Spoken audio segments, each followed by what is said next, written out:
세상에서 일어나는 불행한 사건들을 보면 대부분 열등감에서 비롯된 부작용이라고 말해도 과언이 아닙니다. 인간관계의 모든 갈등도 열등감에서 발생하는 것입니다.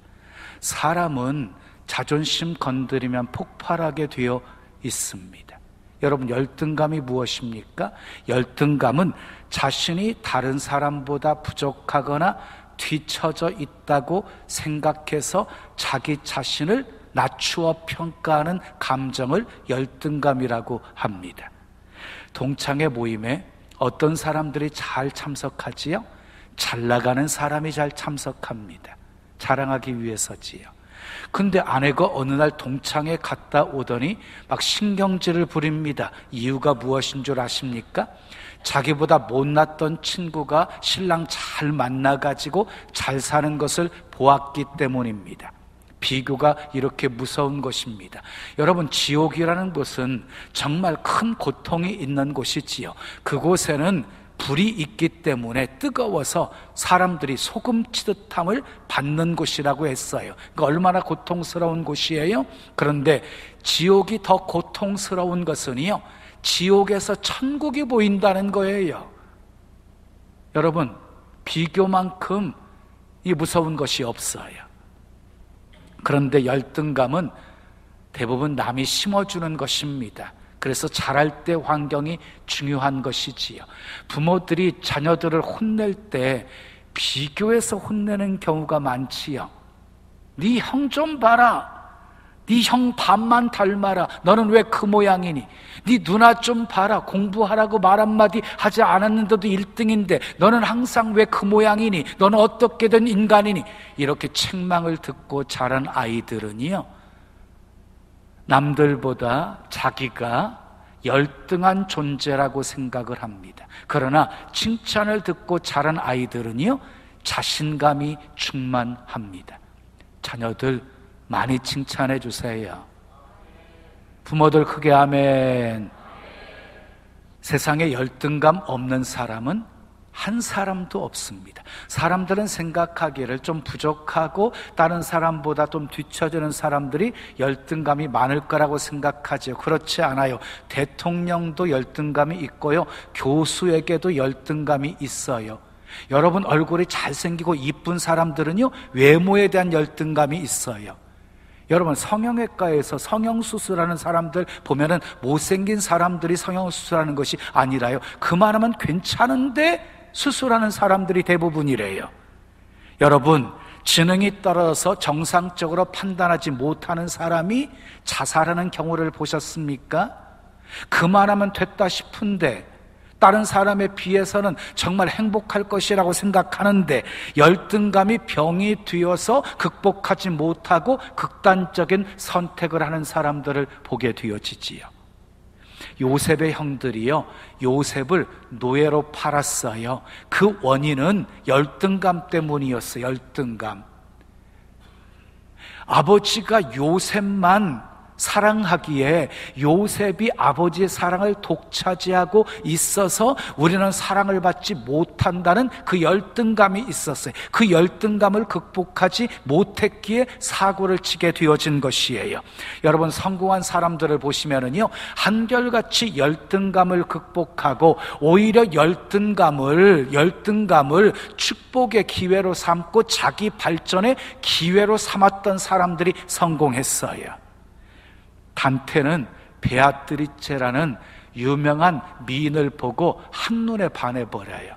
그래서 그녀를 사모해요. 그런데 베아트리체는 단테에게 눈길 한 번 주지를 않아요. 단테는 자존심이 크게 상했으나 큰 인물이 되어서 내가 인생 성공해서 베아트리체가 나를 거절한 것을 후회하게 만들고 말겠다 하고 결심을 합니다. 그리고 열심히 노력해서 신곡이라는 작품을 쓰게 된 것이에요.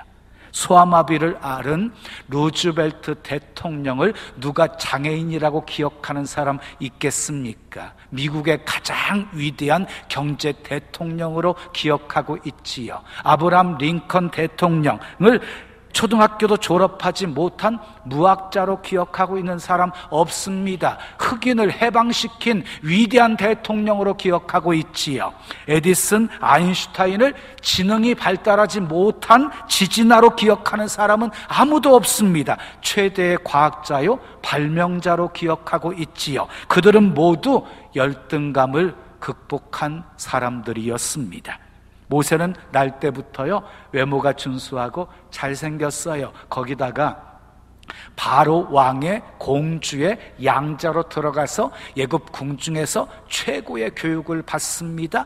명예와 지위를 갖고 있었습니다. 애굽의 모든 보화를 자기 것으로 소유할 수가 있었습니다. 그런데 그가 40세 혈기를 참지 못하고 애굽 청년 하나를 죽인 것으로 인하여서 미디안 광야로 도망가서 40년 동안 양을 치면서 강한 열등감에 시달리게 되어집니다. 스스로 인생을 실패자, 낙오자라고 생각을 합니다. 그래서 하나님께서 80세의 호렙산에서 모세를 부르실 때 모세가 하나님의 부르심에 거절한 것입니다. 내가 누구이기에 바로에게 가며 이스라엘 자손을 애굽에서 인도하여 내리이까? 주여, 나는 본래 말을 잘하지 못하는 자니이다. 나는 입이 뻣뻣하고 혀가 둔한 자니이다. 주여, 보낼 만한 자를 보내소서. 이렇게 대답을 해요.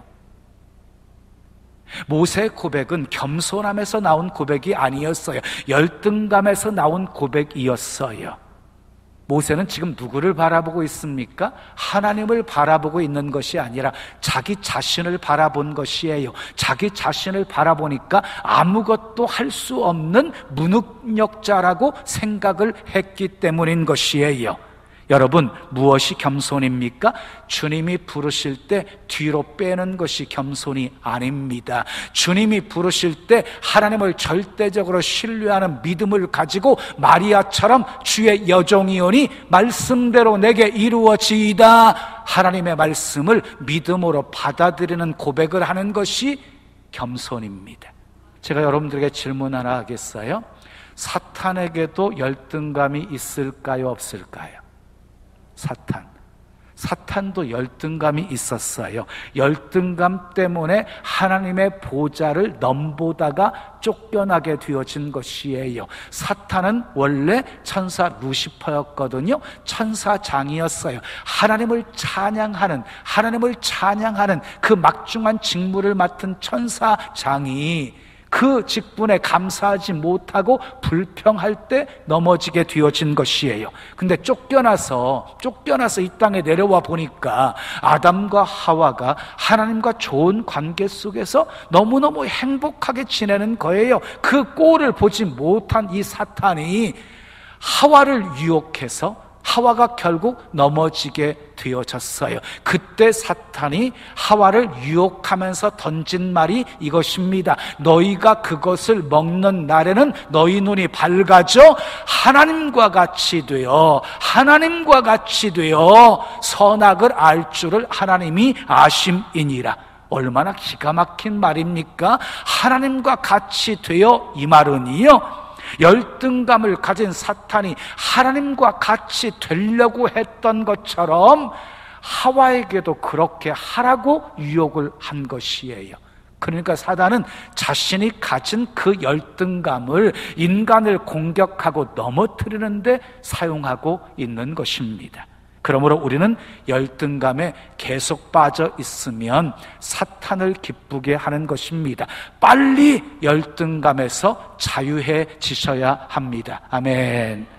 열등감은요, 있는 것에 대해서 감사하지 못하게 하고 없는 것에 대해서 원망하고 불평하게 만드는 것이에요. 그러므로 열등감이 많은 사람은요, 결코 하나님께서 주시는 풍성함의 복을 누리며 살 수가 없는 것이에요. 주님은 범사에 감사하라고 말씀하셨는데 범사에 불평하면서 사니 어떻게 하나님이 주시는 복을 누릴 수가 있겠습니까?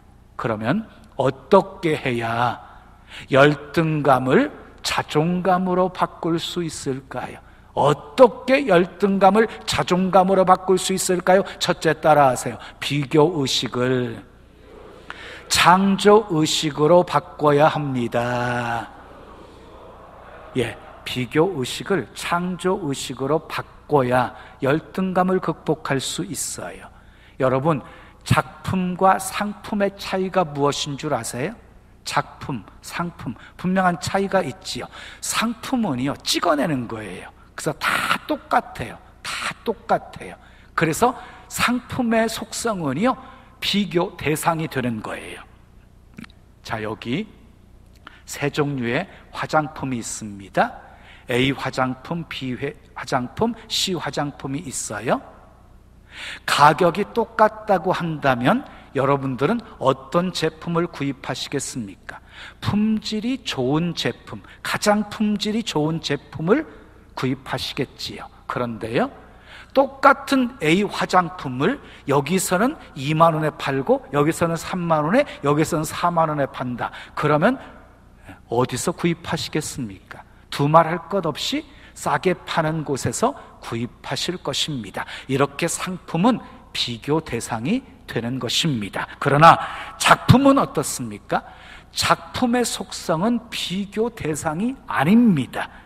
18세기 우리나라를 대표하는 풍속화가는 김홍도와 신윤복입니다. 근데 김홍도의 작품과 신윤복의 작품은 좀 특징이 달라요. 김홍도의 작품은 18세기 서민 정서를 자연스럽게 담고 있고 확실하게 표현하고 있다는 특징이 있어요. 그런데 신윤복의 작품은요, 18세기 귀족의 정서를 주로 담았어요. 그리고 굉장히 해학적이에요. 유머가 담겨 있어요. 자, 신윤복의 작품 하나를 소개해 드리는데요, 여인들 4명이 이 시냇가에서 목욕을 하고 있었어요. 옷을 벗고 목욕을 하고 있었어요. 그 모습을 큰 바위 뒤에서 두 남자 사내 아이가 지켜보고 있는 그림이에요. 참 재미있는 그림이죠. 200~300년 전에도 우리 조상들도 그런 짓 하면서 살았구나 하는 것을 알게 되는 작품이지요. 이런 면에서 신윤복의 그림이 가치가 있는 거예요. 그러니까요, 김홍도의 작품은 김홍도의 작품대로 가치가 있고 신윤복의 작품은 신윤복의 작품대로 가치가 있는 거예요. 작품이기 때문에 비교 대상이 아닌 것이에요. 자, 여러분에게 이제 한 가지 물어보겠어요. 하나님이 우리를 만드실 때 상품으로 만드셨을까요? 작품으로 만드셨을까요? 상품으로 만들었으면 다 찍어 만들었기 때문에 다 똑같은 사람들, 똑같은 얼굴을 하고 이 자리에 앉아 있겠지요. 근데 다 다르잖아요. 심지어는 쌍둥이도 다르잖아요. 하나님이 만드신 작품이기 때문인 것이에요. 시편 139편 13절에 주께서 내 내장을 지으시며 나의 모태에서 나를 만드셨도다 라고 말씀하고 있고, 에베소서 2장 10절에 보면 우리는 그가 만드셨는데 그리스도 예수 안에서 선한 일을 위하여 지으심을 받았다라고 말씀하고 있고, 창세기 1장 27절에 보면 하나님의 형상으로 사람을 창조하셨다 라고 말씀하고 있습니다. 우리는 하나님의 작품입니다. 비교 대상이 아닙니다. 못생긴 것이 아니라 개성있게 생긴 것입니다. 아멘 안 하시는 것 보니까 다들 잘났다고 생각하시나 보구나. 지금 내 모습에 감사하십시오. 다른 사람과 비교하면서 열등감에 빠지지 마십시오. 언제 하나님이 쌍꺼풀 눈이 이쁘다고 말씀하셨습니까? 언제 하나님이 키가 커야 멋있는 사람이라고 말했습니까? 언제 하나님이 허리 24인치가 아름답다고 말씀하셨습니까? 언제 하나님이 허리 34인치는 하나님 나라에 합당하지 않다고 말씀하셨습니까? 언제 하나님이 몸이 뚱뚱하면 주님이 재림하실 때 공중에 들림받지 못한다고 말씀하셨습니까? 현재 내 모습에 감사하며 사십시오. 그리고 긍정적인 자화상을 가지십시오.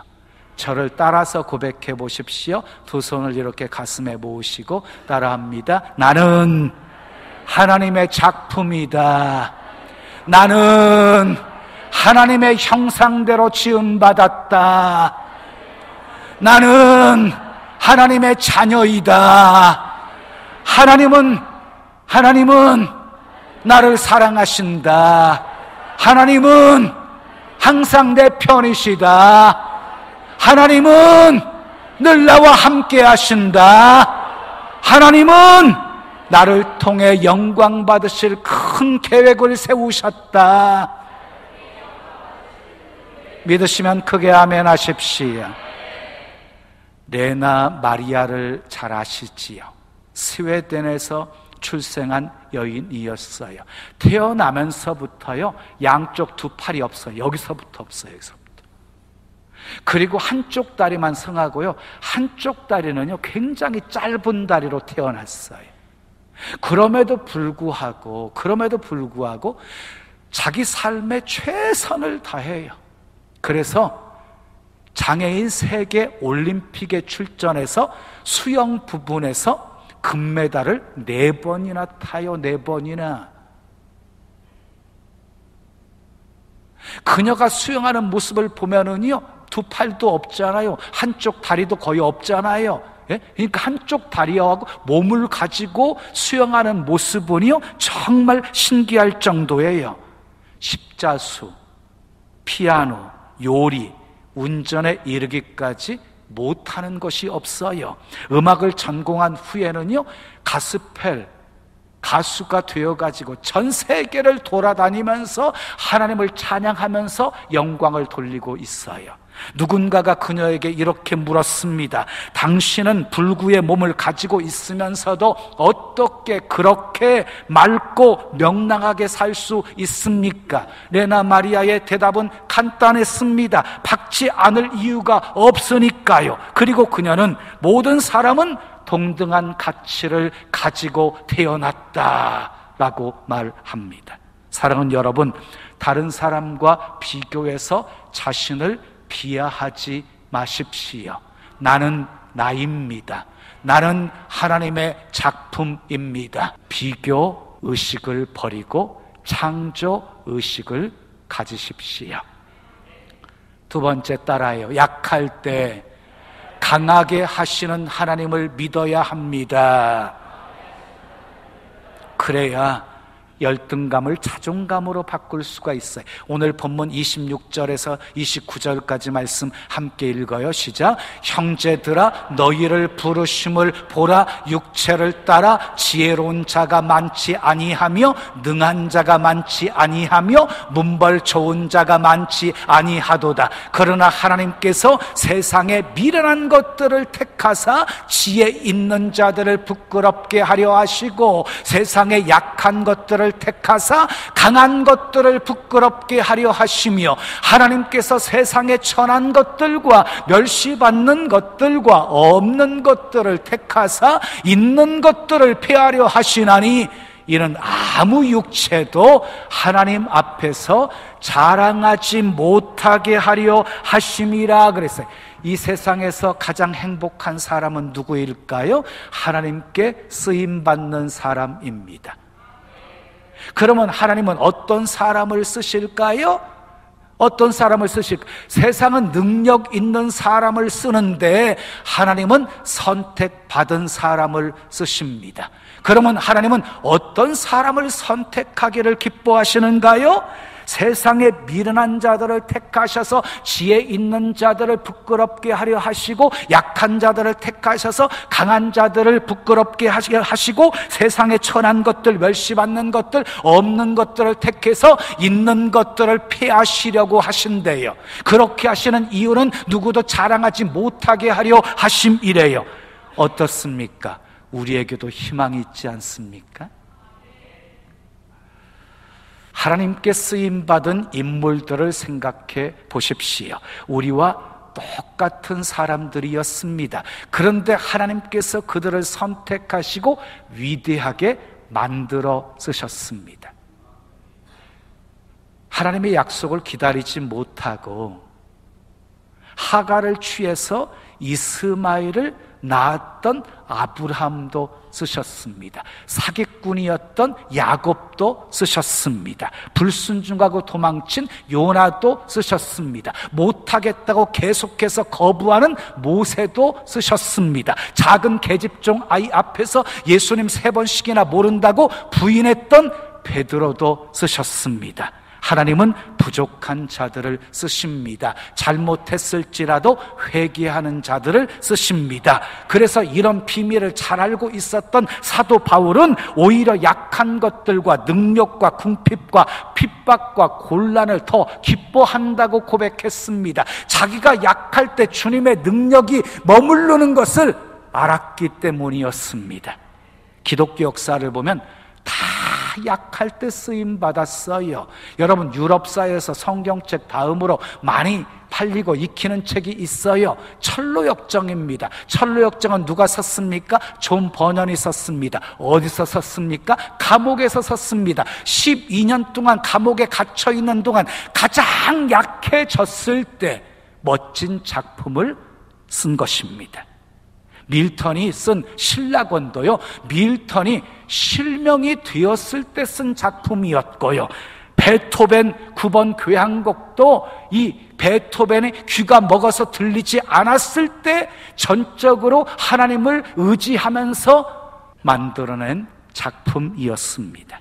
세상에 열등감 없는 사람은 없습니다. 예서보다 조금 늦게 나왔던 야곱에게도 열등감이 가득 차 있었고, 그리고 모세도 열등감으로 가득 찬 사람이었고, 한나도 열등감으로 가득 찬 사람이었고, 사도 바울도 열등감으로 가득 찬 사람이었습니다. 그러나 모두 열등감을 자존감으로 바꾼 사람들이었습니다. 여러분 기억하십시오. 열등감 극복하지 못하고 열등감의 상처를 해결하지 못하면, 치료받지 못하면 결코 그리스도 안에서 풍성한 삶을 누릴 수 없습니다. 인격적으로 성장할 수도 없습니다. 이스라엘 백성들을 보십시오. 가나안 땅을 정탐하고 돌아온 10명의 부정적인 보고를 듣고 그곳에 살고 있는, 가나안 땅에 살고 있는 아낙 자손들과 자기들을 비교하면서 우리는 메뚜기와 같다, 우리는 메뚜기와 같다, 결코 저들을 이길 수 없다, 집단적인 열등감에 빠져버립니다. 집단적인 열등감이었습니다. 그 결과 하나님을 원망하고 지도자를 원망하다가 가나안 땅에 들어가지 못하고 광야를 돌다가 다 죽고 말았습니다. 그러나 여호수아 갈렙은 달랐습니다. 그들은 우리의 밥이다라고 말합니다.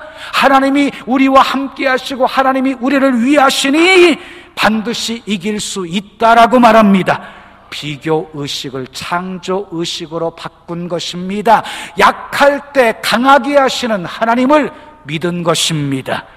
저는 사도 바울의 빌립보서 4장 13절의 말씀을 아주 좋아합니다. 내게 능력 주시는 자 안에서 내가 모든 것을 할 수 있느니라. 우리는 하나님의 자녀입니다. 예수 이름으로 사탄을 결박시키고 추방시킬 수 있는 권세를 가진 사람입니다. 아멘. 우리는 열등한 존재가 아닙니다. 능력 주시는 자 안에서 모든 것을 다 할 수 있는 존재입니다. 비교의식을 창조의식으로 바꾸십시오. 약할 때 강하게 하시는 하나님을 믿으십시오.